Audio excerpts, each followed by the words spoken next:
Saudações, Dux e duquesas tricolores, aqui quem fala é Duque Tricolor, para mais uma análise do que eu não falei no jogo contra o Bragantino.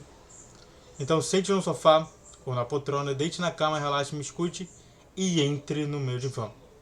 E bom, senhoras e senhores,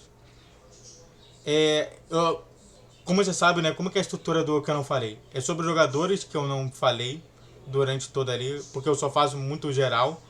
E depois específico cada jogador, né, uma dupla de jogadores ou um jogador específico. Então, vamos nessa, vamos falar mais sobre esse vídeo. Primeira dupla é justamente o Nino e o André. Pra quem não sabe, quem tá ouvindo aqui se gritaria por conta do jogo do Flamengo e Vasco, então tô fazendo esse vídeo mais ou menos nisso. Então vamos lá. Nino e André. O Nino é realmente... Por que eu tô falando do Nino e André? Por conta da seleção. E cada vez mais eles me mostram por que eles são muito selecionáveis. O Nino, por exemplo, ele fez uma jogada que ele acabou indo pro ataque. E ele conseguiu voltar a tempo. Sabe, a gente precisa de jogadores que realmente possam fazer essa entrada no ataque com muito mais ofensividade e objetivo, e até drible. E o Nino se prova disso. E o André é a mesma coisa. O André às vezes tá lá como atacante e consegue realmente recompor rapidamente. Um pouco menos rápido que o Nino, não sei por que motivo, mas realmente um ótimo jogador, um ótimo roubador de bola e um ótimo cara que pode até iniciar uma jogada de contra-ataque rápida que pode fazer isso. Então realmente, se a gente pode falar do porquê o Nino e o André merecem muito isso, é por conta disso. Outra dupla de jogadores é Guga e Samuel Xavier. E realmente a gente tem uma coisa muito interessante, porque os dois são bem regulares.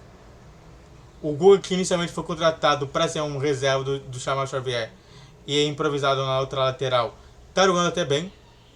Aí eles têm uma consciência maior, defensivamente falando. E não é à toa que eu coloquei essa dupla aí.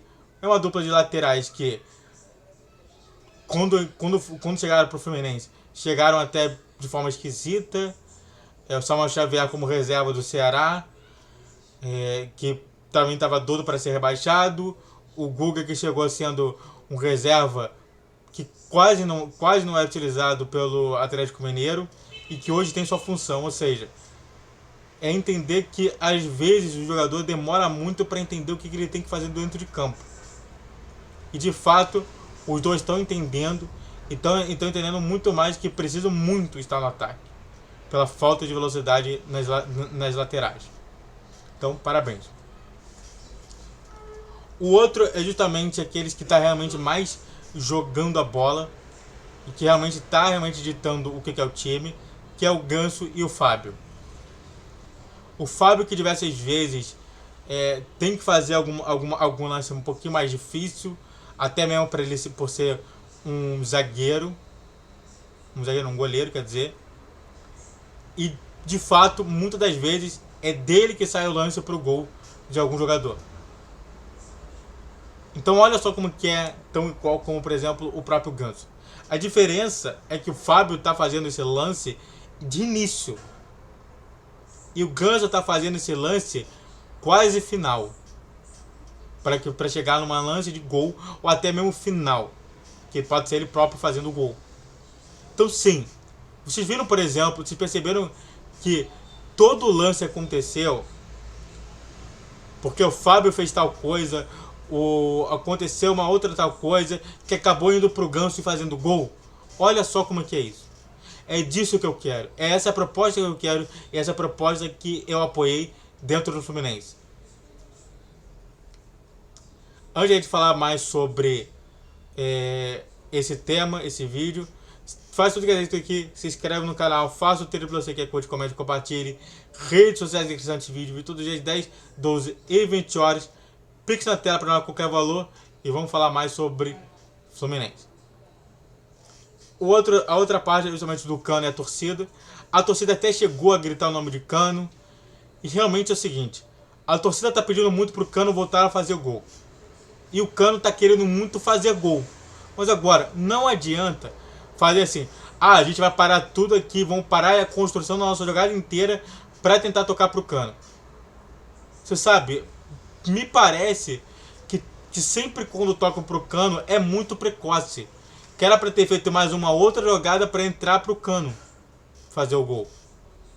E teve uma situação que o Cano, se metesse o gol, iria meter o gol. Mas por quê? Porque aconteceu aquela jogada que eu falei anteriormente, que acabou quase o Cano fazendo o gol. É disso que eu falo. Torcida, não dê problemas pro Cano. Cano, não dê problemas pro seu time. É isso que eu tô te falando. É um tentando falar assim, ó, eu vou empurrar você para meter gol. Aí o Cano, eu quero meter mesmo o gol. E aí um empurra o outro e acaba justamente não servindo de nada. Aquela produção toda que era para ser feito, não foi feito.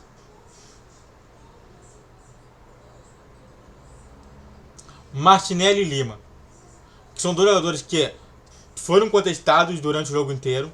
Eu tava dentro do Maracanã. E eu pude perceber essa contestação de ambos. O Lima, que até agora ninguém entende do porquê, o que ele está fazendo, qual que é a situação de jogo dele. A saída do Keno para a entrada do Lima fez justamente o time se entender menos ainda. Né? Porque realmente um lado fica sem ninguém e um outro fica com alguém. Então meio que é justamente isso. E o próprio Martinelli é a mesma coisa. Me parece que antigamente cada um sabia a função que estava ali dito. E aconteceu alguma coisa pela estrutura do time titular do Fluminense, com Marcelo, Alexander e Keno, que mudou completamente a estrutura e acabou dificultando a situação do Fluminense. E se a gente pode falar do porquê esses dois estão recebendo muitas críticas, é por conta disso. Dessa mudança grande que o Diniz incorporou dentro do time. Por fim, não menos importante, Diniz e David Braz e Thiago Santos, que é 30 que eu estou colocando aqui. Diniz, que coloca, na minha concepção, David Braz e Thiago Santos. David Braz, que é até um jogador tranquilo, mas o Thiago Santos, sabe, o que eu estou falando é o seguinte: o Diniz fala pra mim que ele pensa muito nos garotos, mas coloca David Braz e Thiago Santos. Eu não reclamo do David Braz, eu reclamo do Thiago Santos. Acontece justamente isso. Qual que é a cultura? Qual que deve ser a alma do jogo? A alma do Fluminense? Diversas vezes a gente vê que a alma não está acontecendo. O que eu estou falando é isso. São jogadores com mais de 33 anos, mais de 34, né? Eu acho que o Thiago Santos é velho e o David Braz é velho. Os dois que pouco cooperam justamente num futebol bem jogado. E é por isso que eles saíram do time principal. Por isso que o David Braz saiu do time principal e o Thiago Santos nem chegou a ser isso. E de fato é estranho, porque você quer. O Diniz fala em revolução e jogar bonito. E você vê ele colocando David Braz e Thiago Santos. Não faz sentido. E você, torcedor tricolor, concorda com isso tudo? Então faz uma coisa pra mim, se inscreve no canal, faça o triplo C, curte, comente, compartilhe, redes sociais nesse vídeo todas as 10, 12, 20 horas, pique na tela, e se tem algum jogador, fale comigo. Saudações tricolores.